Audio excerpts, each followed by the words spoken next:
Hello everybody, Chris Prescott here with Master CDP Studios coming at you with another pro wrestling segment here on my YouTube channel.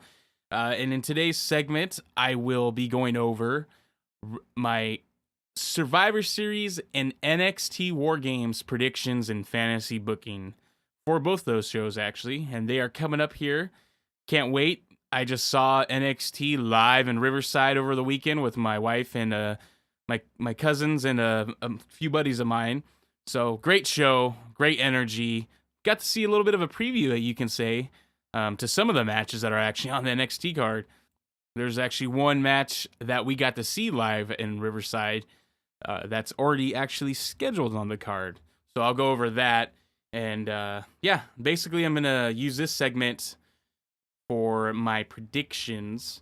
Like I said before, in my other video that I did, my other pro wrestling video, I'm going to be doing little segments and news updates and, shorter videos instead of doing the long podcast. I already went over that explanation in the other video, so no need to go over that.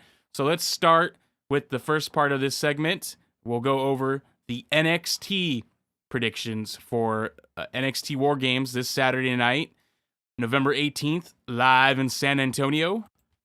Good card. Great card, actually, I should say.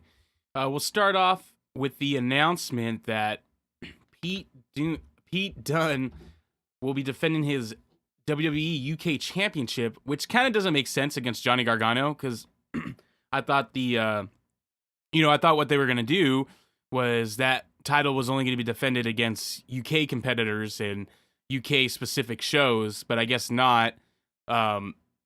So Johnny Gargano is going to take on Pete Dunn.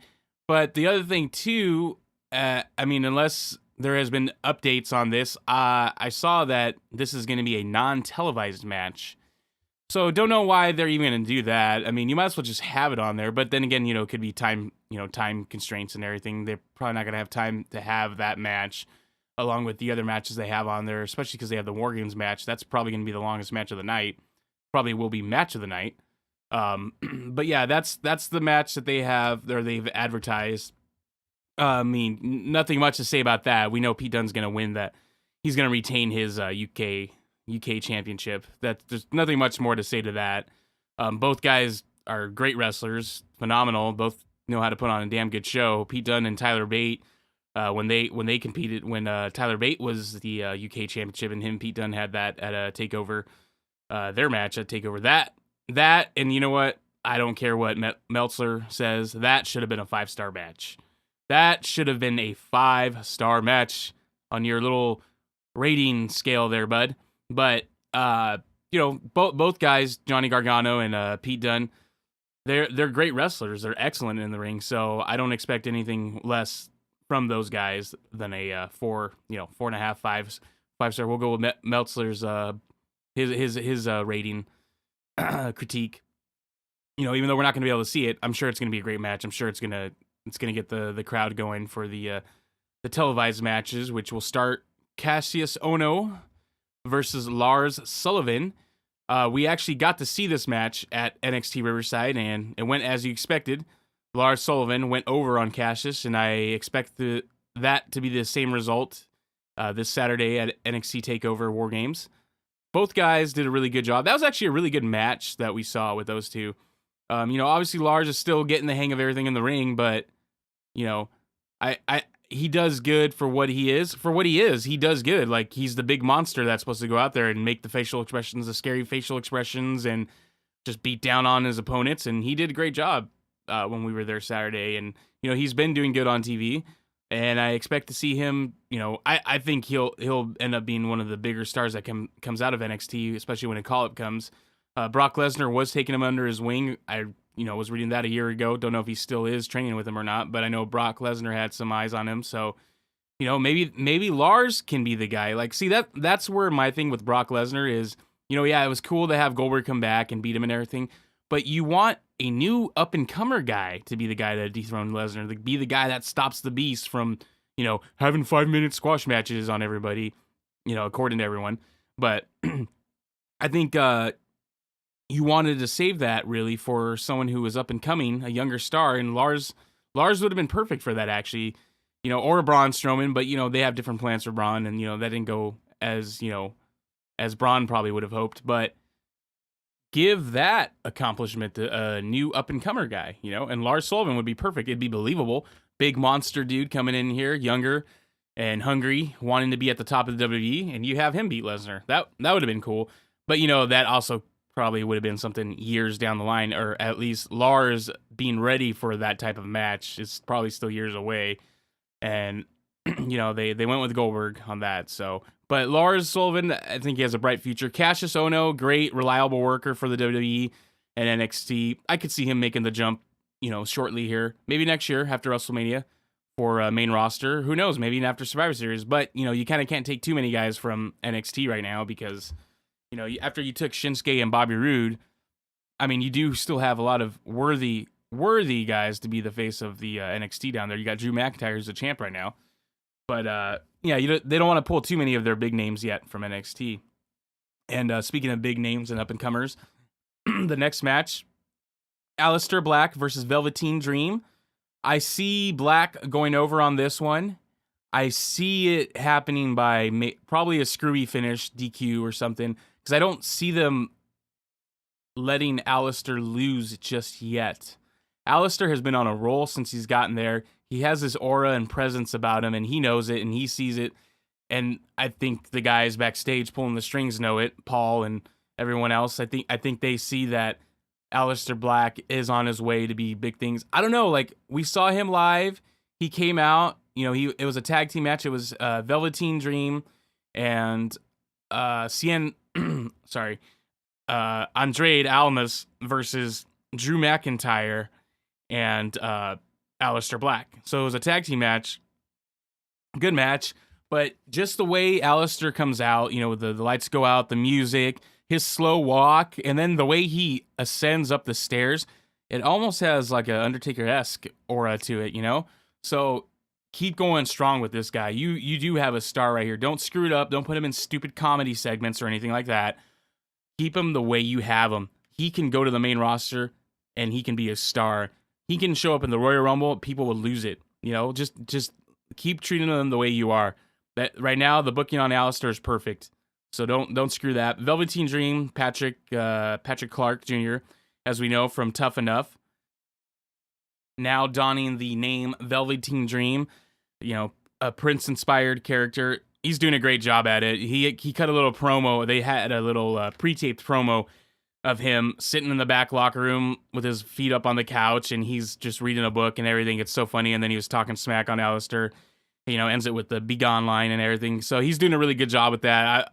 I got a kick out of it. I haven't really watched him much as of late since he's debuted. I have to catch up with the NXT tapings on the network here, but I like what I saw, and I think he's doing really good as Brock Lesnar. He took, chicken poop and turned it into chicken salad, and that's what he's doing right now. So, but, right now, from a storyline perspective, I still say, Alistair's got to go over, and that's who I feel is going to go over at their match. But, once again, I kind of think it's going to be a screwy finish because you also don't want to ruin the momentum of Velveteen Dream either. But then again, it wouldn't be it wouldn't be no shame in losing to someone like Alistair Black. So, but we'll see how that goes. And next match, which is another match that we saw while we were over there at the NXT Live in Riverside, it was Ember Moon versus Kairi Sane versus Nikki Cross versus Peyton Royce. Yep, we got that preview. We got that match. Great match. That was one of the best matches, aside from Roderick Strong versus Adam Cole, baby. Toss up between match of the night between those two, I'd say. I don't know exactly who I feel is going to go over. I mean, I want to say Kairi Sane, just to kind of leave off from that, having in a Japanese sensation, Japanese star, Asuka as champ. I kind of maybe wanting to build off that momentum, but maybe not. I want to say Nikki Cross would be my main, who I would say is going to win. But since there are rumors that Sanity is going to be going up to the main roster soon, along with AOP, I don't know. That kind of takes Nikki Cross out of my pick. I really don't know if Ember Moon isn't getting called up, which I haven't heard anything about her being called up soon. I could see her probably winning the title just because, she's been there a while already. She has a pretty good following. Great baby face. Everyone gets behind her. I don't really hear any boos for her. Like typically like all baby faces get nowadays. Because everyone's cool and everyone knows, to cheer for the heels or something. But Ember Moon, I could probably see them going with her. The only reason I don't know about Kairi Sane is because she might even go up to the main roster soon. So who knows? So that one I'm kind of up in the air. I think I'm leaning towards Ember Moon as being the winner of this match. She can finally get her championship, NXT championship that she's been trying so hard to go after and get. So I think that's where I'm going to leave that at. And well, I'm pretty sure that the title match won't be closing out the show, but we got Drew McIntyre versus Andrade Almas Cien with Zelina Vega. This one has a lot of questions to it just because of the fact that WWE has been unpredictable in their booking, and the fact that Adam Cole is going to be facing Drew McIntyre for the NXT Championship the night before TakeOver, and HBK is going to be the special guest ref. That almost screams screw job there too for Drew McIntyre, and I could almost see him dropping the title at the house show with Adam Cole going into NXT TakeOver as a champ. Who knows? I don't know. That one is going to be hard to say. I say Drew McIntyre goes over Andrade anyways, but as a champ, I'm not sure. Who knows? So that could be the big story coming out of that weekend, leading up to NXT War Games, is we possibly might see a screw job. Shawn Michaels screwing over Drew McIntyre, allowing Adam Cole to defeat him for the title, and no longer will Drew McIntyre be going into NXT TakeOver as a champ. No longer will Andrade Almas be facing the champ. So who knows? But I still pick Drew McIntyre going over Andrade at NXT TakeOver. And last but not least, oh man, this match is going to be insane. The NXT War Games match featuring the Authors of Pain and Roderick Strong versus Sanity versus the Undisputed Era, Adam Cole, Kyle O'Reilly, and Bobby Fish. This match is probably going to tear the house down. It's probably going to be match of the night, I'm sure. And the fact that they're supposedly not going to have a roof on top of this cage already tells me they're going to be doing a lot of crazy stuff off the top. My prediction on this match, I feel like we're going to see Roderick Strong turn heel. I've already been kind of thinking that since they booked or paired them up together. I feel like Roderick Strong's going to turn and join the Undisputed Era. And we're going to have our Ring of Honor type invasion angle with the Undisputed Era. And who knows, this might even transcend to the main roster. Like,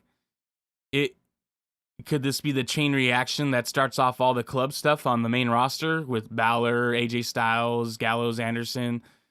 Who knows? But I feel like that's what's going to happen, and the Undisputed Era are going to take home the victory on this one.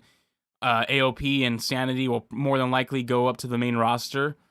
And Roderick Strong will join the Undisputed Era, and they'll continue to run shop on NXT and start taking over. So we'll see how it goes. But those are my predictions for the NXT War Games. I think I think that's how I would choose for the War Games match to go down. Is you have Roderick Strong, because he is connecting as a babyface, but I feel like I don't know. I don't feel like as much people as they would probably want are cheering for Roderick. Like, he does get a good reaction when he comes out, but I mean, at the NXT Live Riverside when he took on Adam Cole, Cole by far got the louder reaction. So I think it's time for them to do that, and I think they're gonna pull the trigger on the War Games match for Roderick Strong to turn heel and help the Undisputed Era win that match. So who knows? We'll see what happens. NXT War Games is going to be crazy. I cannot wait for that. So we'll see. And I hope you guys enjoyed this segment. This was my NXT War Games predictions.